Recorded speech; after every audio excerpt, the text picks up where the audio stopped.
Technology এসব ব্যবহার করছি, আমাদের প্রবলেমটা বেশি। আর খেলোয়াড়রা পার্টিকুলারলি ফিজিক্যাল এডুকেশন ওরিয়েন্টেড যারা খেলোয়াড় স্পোর্টসম্যান, টেকনোলজি এসব ব্যবহার করছি, আমাদের প্রবলেমটা বেশি। আর খেলোয়াড়রা পার্টিকুলারলি ফিজিক্যাল এডুকেশন ওরিয়েন্টেড যারা খেলোয়াড় স্পোর্টসম্যান, যারা পড়াশোনাও করছে খেলাধুলাও করছে, দে আর ট্যাক্সড হেভি। ওরা পড়াশোনা করছে, কম্পিউটার দেখছে, মোবাইল ফোনে সার্চিংও করছে, আর মজার কথা এই ফোনটা তাকে আর ছাড়ছে না। রাতে ঘুমাবার সময়ও ওই 10 মিনিট দেখবো বলে কয়েক ঘন্টা দেখে ফেলছে, আর পরের দিন সকালে ক্লাসের রিপোর্ট ঠিক সময় মতো করছে বা করছে, কিন্তু হেলথটা ঠিক নাই। আর নেক্সট স্লাইডটা, যাই হোক, আমাদের বুঝতে হবে ঘুমটা আমাদের একটা সার্কেডিয়ান রিদম আছে, একটা আমাদের বায়োলজিক্যাল ক্লক আছে। এই রাতেই ঘুম কেন পায়, আর সূর্যালোক এলেই ঘুমটা কেন ভেঙে যায়, এই জিনিসটা বুঝতে হবে, আর ওটাতে কিছুটা অ্যাডহার করতে হবে। এই রিদমটা, এই যে রিদমটা আমাদের অনেক কিছু একটা প্রেফারেন্সের উপর ডিপেন্ডেন্ট। আপনার বডির temperature, blood pressure, hormonal function, এগুলো কিন্তু চেঞ্জ হতে থাকে। সেইগুলো ফিজিওলজিতে আমরা টেস্টগুলো সকালেই নিই। বায়োমেকানিক্স এন্ড ফিটনেস ওয়ার্ল্ডে আমরা মোটামুটি বেলা করে টেস্টটা নিই প্রপার ওয়ার্মিং আপের পরে। তো বেসিক্যালি সার্কেডিয়ান রিদমটা 25 ঘন্টার একটা সাইকেল। প্রথম টাস্ক এই 25 ঘন্টাটাকে 24 ঘন্টা সাম মিনিটে চেঞ্জ করতে হবে। আমাদের আসল দিনগুলো ঠিক 24 ঘন্টা নয়, 24 ঘন্টা কয়েকটা মিনিট। পরে আমরা একদিনে 4 বছরে একটা অ্যাডজাস্টমেন্ট নিই, ওই অ্যাডজাস্টমেন্টের মধ্যে অ্যাডজাস্ট হয়ে যায়। ফেব্রুয়ারি মাসটা 29 হয়ে যায় লিপ ইয়ার। এই 25 ঘন্টাটাকে ওই 24 ঘন্টা ক মিনিটের মধ্যে অ্যাডজাস্টমেন্টে আনতে হবে। কি করে আনা হবে? আগের স্লাইড। যাই হোক, আমরা চেষ্টা করছি জেনারেলি আমাদের 3 রকম দেখা যায় যে আমরা তাড়াতাড়ি ঘুমাই। আমি কিছুদিন যে রাতে পড়াশোনা করতাম, লেখালেখি, বই লেখা, আর্টিকেল লেখা, যখন এই আমার একটা পিএইচডি রিসার্চ ওয়ার্ক একটা ওয়ার্কে এই জিনিসগুলো এলো, তখন আমি আমার হ্যাবিটগুলো একটু চেঞ্জ করতে শুরু করলাম, যে রাতটাকে, কারণ পুরো বয়সটা অনেক খারাপ হয়ে যায়। তো আর্লি স্লিপ, লেট স্লিপার, আর সারা রাত জেগে বসে থাকে। মোবাইল ফোন দেখে নিল, রাত 12টাও বেশ ভালোই লাগছিল, তারপর আর ঘুম আসছে না। আসবে কেন? আসতে পারে না আগে। তো দেখা যাচ্ছে কি এই যে সাইকেলটা আমরা 24 ঘন্টার মধ্যে ফিট করার চেষ্টা করছি, কিন্তু আমাদের কিছু বদ অভ্যাস আছে। এই বাচ্চারা ঘুমিয়ে দুধ খেয়ে নেয়, কিন্তু প্রতি 2 ঘন্টায় ফিডিং এর জন্য কম ফিডিং ওদের বারবার নিতে হয়, ওরা জেগে যাচ্ছে।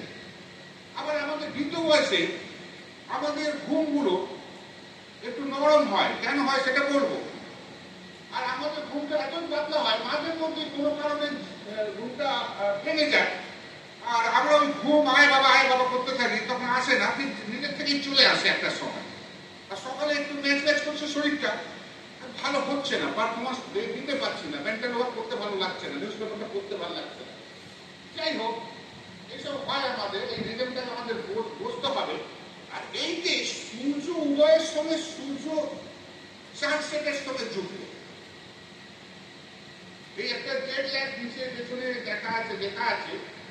আমরা অনেক সময় আমাদের লাইফটা অনেক ভালো, আমরা লাকি, আমরা শিডিউল মেনটেন করতে পারি, কিন্তু যাদের শিফটিং ডিউটি রয়েছে তাদের সাইকেলটাই ডিস্টার্ব হয়ে যায়, ধ্বংস হয়ে যায় একদম। তা দেখা গেল কোনোদিন নাইট ডিউটি করছে, ও লেট নাইট ডিউটি করছে, বা আর্লি মর্নিং ডিউটি করছে। এবার বুঝতে পারছো যারা বিপিওর কাজ করছে, ইঞ্জিনিয়ারদের কি অবস্থা। আমরা এডুকেশন আছে অনেক লাগে। যাই হোক, সেটা ডেডলাইন মানে কি, আমাদের টাইম জোনটা আলাদা।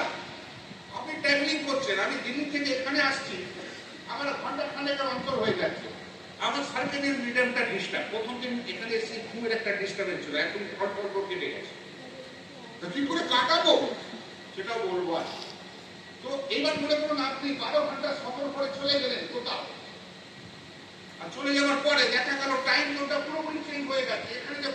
রাত্রি, ওখানে সেটা সকাল। আর এই রিজনটা এখানে যেটা সেট করা রয়েছে পুরোটাই ডিস্টার্ব হয়ে গেছে। তো ওটা কিভাবে ওভারকাম করবো সেটা বলবো। কেন কম্পিটিশনে আমাদের, আপনারা কালকে ইন্টারন্যাশনাল কোচ হবেন না, প্লেয়ারকে নিয়ে যাবেন না, প্লেয়ারকে তামিলনাড়ুতে নিয়ে যাবেন না বা কাশ্মীরে নিয়ে যাবেন, হতেই পারে না। তো এই নলেজটা আমি দেখলাম একটা বিরাট গ্যাপ অন্য সায়েন্সে খুব লাগাচ্ছে, আমাদের স্পোর্টসে এর একটা গ্যাপ রয়ে গেছে। আর আমরা খুব ভালো কাজ করতে পারি। তো রিজন অফ স্লিপিং, কেন আমরা ঘুমোই, এটা ফিজিক্যাল, মেন্টাল রিকোয়ারমেন্ট আর কেমিক্যাল রিকোয়ারমেন্ট। আমি বলবো আপনার গ্রোথ আর ডেভেলপমেন্টটা, পার্টিকুলারলি গ্রোথটা এই রাতে ঘুমের মধ্যে হয়, বাকি তিনটা মেনটেনেন্স হয় রিকভারির মাধ্যমে, সেটাও করবো। তো এই যে মেন্টাল অ্যাক্টিভিটি না, সে অ্যাডাপ্টেশন কিভাবে করবো, এটাই পুরো গল্প স্লিপের, ঘুমের গল্প। আগে যাই হোক, আগে ঘুমোচ্ছে আমাদের প্রথম, এই সময় আমরা স্বপ্ন দেখি। আর নন রেম যখন চোখটা একই জায়গায় থাকে, চোখের প্রতিটা এক জায়গায়, almost state, no oscillation, no wavering. তো depending upon the brain activity, আমাদের ব্রেনে অ্যাক্টিভিটি হয় আলফা, বিটা, ডেল্টা। ব্রেনে কি ধরনের অ্যাক্টিভিটি হচ্ছে, এলসে রয়েছে স্লিপ ল্যাবরেটরি, ওই অ্যাক্টিভিটিটাকে রেকর্ড করে আমরা ওয়েভের উপর ডিফাইন করে এই স্টেজগুলোকে আমরা ডিফাইন করার চেষ্টা করি। আর আমাদের সাইকেল রয়েছে, ঘুমের সাইকেল, 90 মিনিটের একটা সাইকেল।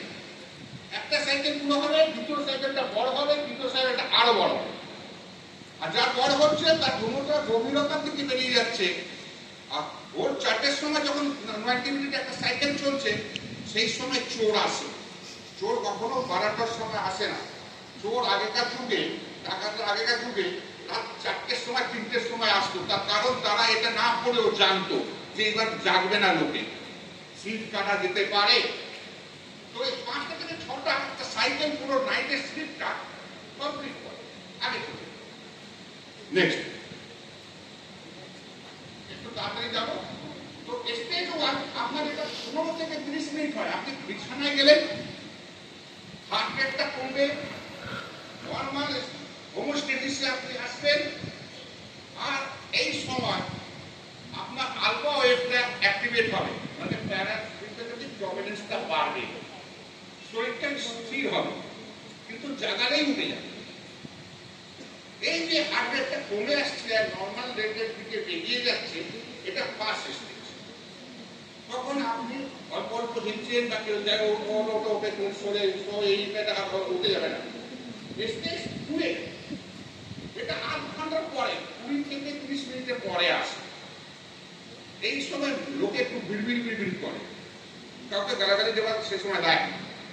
আর এই সময় ডেল্টা ওয়েভটা অ্যাক্টিভেট হতে শুরু হয়ে যায়, মানে এবার আপনি ঘুমের গভীরে ঢুকছেন। তারপরে স্টেজ 3 and 4, এই এটা ডিপ স্লিপ স্টেজ। এখানে ডেল্টাটা পুরোপুরি ডমিনেন্স করছে, আলফা যথেষ্ট রয়েছে। এই সময় হাত দিলেও আপনাকে, যেই আপনি হাত দেব আপনি জানবেন না। একটা সেমি প্যারালাইসিস স্টেজ হবে, হাতটা তুলে এইভাবে রেখে দেবো, হাতটা এইভাবেই পড়ে থাকবে। সেই স্টেজটা বুঝতে হবে। এই সময় কাউকে জাগাবেন না, পরের দিন হেডেক হবে, সেটা এত সময় নেই বলার। স্টেজ 4টা, স্টেজ 4টা লিটিল পারসেপশন আর এক্সটার্নাল সাউন্ড। এই সময় মনে হবে কেউ আপনার নাম ধরে ডাকছে, আপনি শুনতে পাচ্ছেন। এরপরে কিন্তু আপনি রেম স্টেজে চলে যাবেন। প্রথমে সাইডে স্টেজ 1, 2, 3, 4, কিন্তু এই 4টে নন রেম স্টেজ করার পরে যে স্টেজ 1 নেক্সট সাইকেলে যাবে, ওখানে নন রেমে চলে যাবে। তখন স্টেজ 1 নাই, তখন আলফা নাই, তখন থিটা ডমিনেট করছে।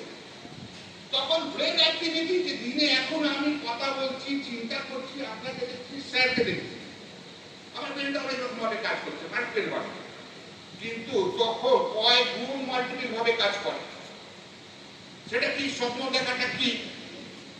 সেই ডাইরেক্টর, সেই প্রডিউসার, সেই অ্যাক্টর, সেই ভিলেন, সবকিছু সে তৈরি করছে, এনভায়রনমেন্ট সে তৈরি করছে, রেকর্ডিং সে করছে, লড়াই করছে, সবকিছু সে ক্রিয়েট করছে আর দেখছে, তার মানে কতখানি ব্রেন অ্যাক্টিভিটি সেই সময় হচ্ছে আর থিয়েটারটা কতখানি এগিয়ে যাচ্ছে সেটা চিন্তার বিষয়।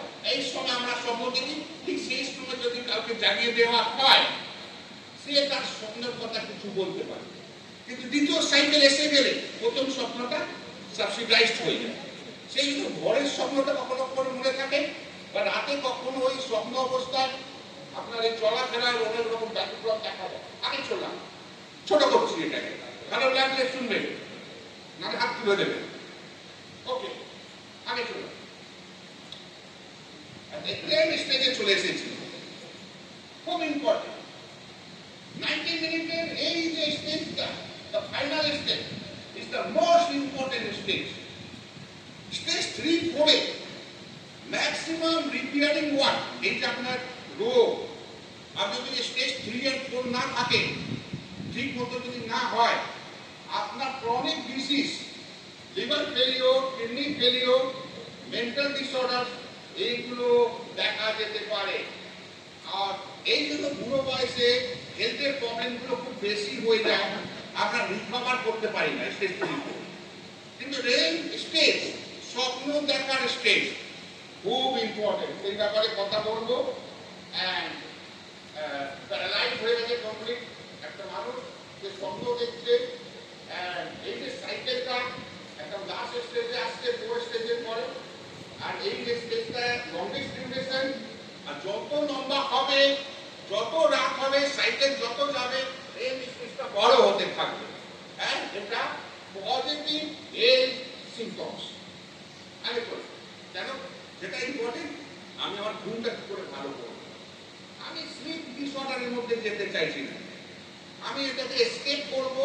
যখন স্লাইডটা দেখিয়ে দেবো, নামগুলো কেবল দেখে রাখবেন, যখন রিসার্চ করবেন এইগুলো আপনার সামনে কনফ্লিক্ট করতে তৈরি করবে, তখন আপনাকে ওই প্রবলেমগুলোকে এইভাবে অ্যাড্রেস করতে হবে। আগের স্লাইড,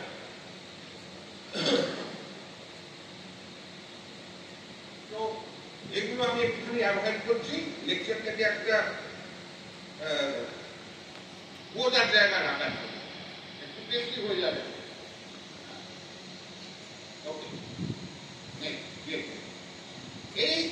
এই টিপটা আমি দেওয়ার চেষ্টা করবো, এর মধ্যে একটু টাইম কনজিউম করবো। যাই হোক, স্লিপটা বুঝে গেলাম যে স্লিপটা এইভাবে একটা সাইকেল হয় 1.5 ঘন্টা, চারটে নন রেল স্টেজ আছে, একটা রেল স্টেজ আছে।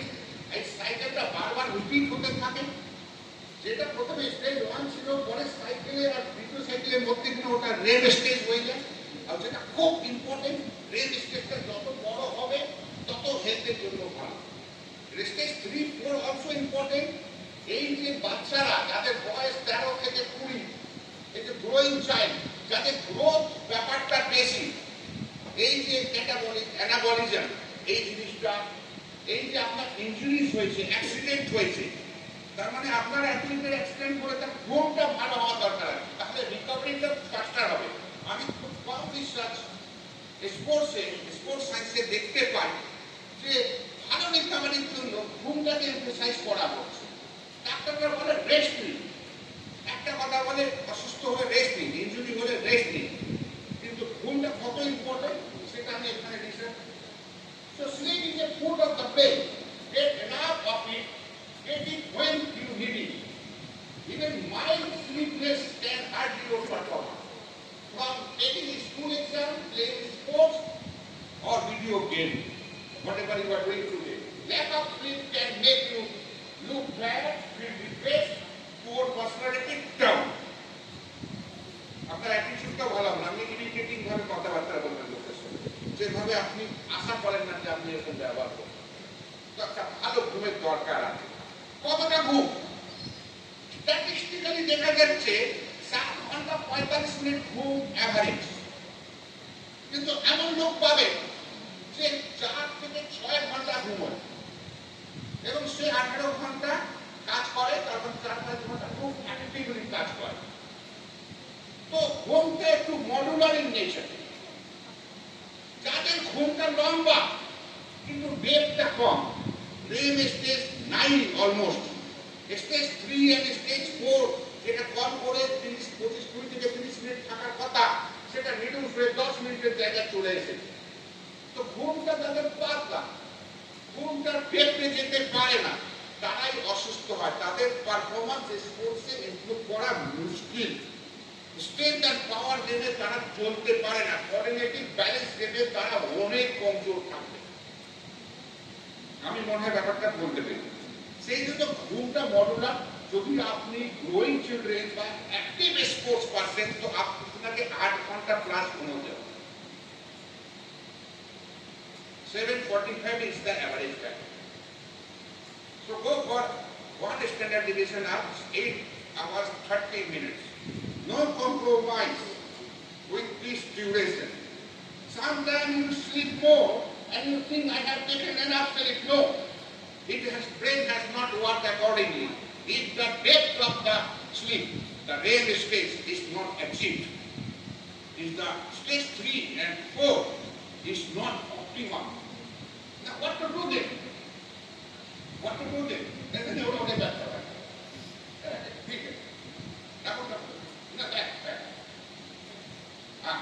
Establish a regular bedtime time. সকালে কখন ঘুমাবেন রাত্রে ওটা 1 ঘন্টা প্লাস মাইনাসে রাখবেন। ওটা বললাম না, সার্কুলার রিদমটা একটা টাইমিং সেটআপ। আপনি বলবেন বেশি টাইমিং সেটআপ হলে একটু ডিস্টার্ব হয়ে, তো খুব বেশি ডিস্টার্ব হয়ে যাবে, সেটাকেও হ্যাক করতে হবে। তার কথাটাও বলবো। জুম করে আপনি চলে গেলেন রাশিয়া, সকালে এখানে ছিলেন, ভেতরে চলে গেলেন, আপনার রিটার্ন চেঞ্জ হয়ে গেল, ভেতরে আসুন, কিন্তু রেগুলার লাইফ ইউ হ্যাভ